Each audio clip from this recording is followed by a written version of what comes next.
Ce pacte nous amène à nous niveler à un même niveau par rapport aux problèmes que nous avons. On prend conscience de nos problèmes, tous à l'émission, comme nos pères de l'indépendance à l'époque.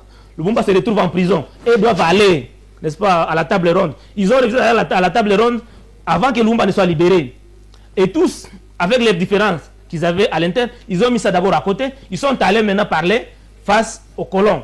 Et c'est ça aujourd'hui. Les politiciens, les acteurs politiques, les leaders d'opinion, tous les points de divergence on met à côté. On parle maintenant à la conférence internationale pour la paix en RDC. On discute maintenant sur comment on peut faciliter les entreprises multinationales, ceux qui ont besoin de nos matières premières. Parce qu'aujourd'hui, les matières premières qu'il y a dans notre pays sont incontournables pour la transition énergétique. On en aura toujours besoin, sera toujours convoité. Alors il faut donner des facilités. Il faut assainir le climat des affaires au Congo pour que ces entreprises-là puissent venir investir et travailler au Congo, et cela dans le mécanisme de gagnant. Oh, pour qu'on assainisse, madame, le climat des affaires au Congo, il faut respecter, le Congo doit respecter ses engagements pris à Addis Abeba. Parce qu'un investisseur ne viendra pas dans un pays où il n'y a pas de route. Un investisseur ne viendra pas dans un pays où la justice ne fonctionne pas comme dans des nations modernes. Un investisseur ne viendra pas dans un état où l'impunité est un mode de vie. Donc, c'est le respect des engagements pris par la RDC à Addis Abeba qui permettra à ce que les investisseurs viennent et ne plus passer par les proxys téléguidés, par les gens qui occasionnent des tueries et des morts dans notre pays. C'est cela la logique en fait.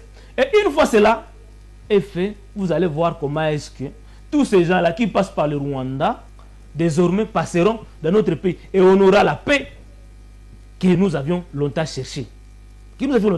Et donc, Dr Denis Mukwege, il travaille depuis des années. Et aujourd'hui, il venait de totaliser 70 ans.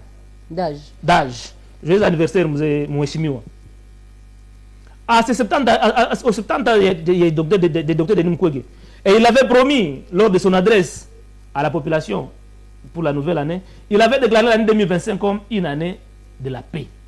Et c'est cette année-ci, nous allons recouvrir cette paix-là. J'ai confiance au travail qu'a Dr Denis Mukwege. Et donc, tout ce qu'on veut mettre en place aujourd'hui, gouvernement d'union nationale, gouvernement de ci, gouvernement de cela, ça ne va pas aboutir à une paix durable. Ça ne va pas résoudre les problèmes que nous avons. On doit d'abord travailler pour réunifier le pays. Et c'est cela. C'est le gouvernement de l'Union nationale qui va travailler pour réunifier le gouvernement d'Union nationale. C'est le gouvernement d'Union nationale là. Madame Randa, c'est le gouvernement d'Union nationale là. Le gouvernement de Kinshasa. Son expertise. Le gouvernement de Kinshasa va travailler avec qui?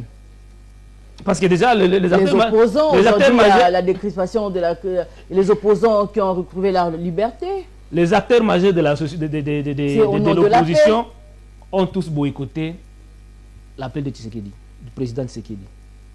Il n'y a que Mouzito jusque-là qui tend la main au président. Il y a le conseiller du chef de l'État en matière de sécurité qui a été chargé d'entamer des consultations avec la classe politique congolaise. Cela montre que le chef de l'État lui-même ne donne pas beaucoup d'importance à ces processus.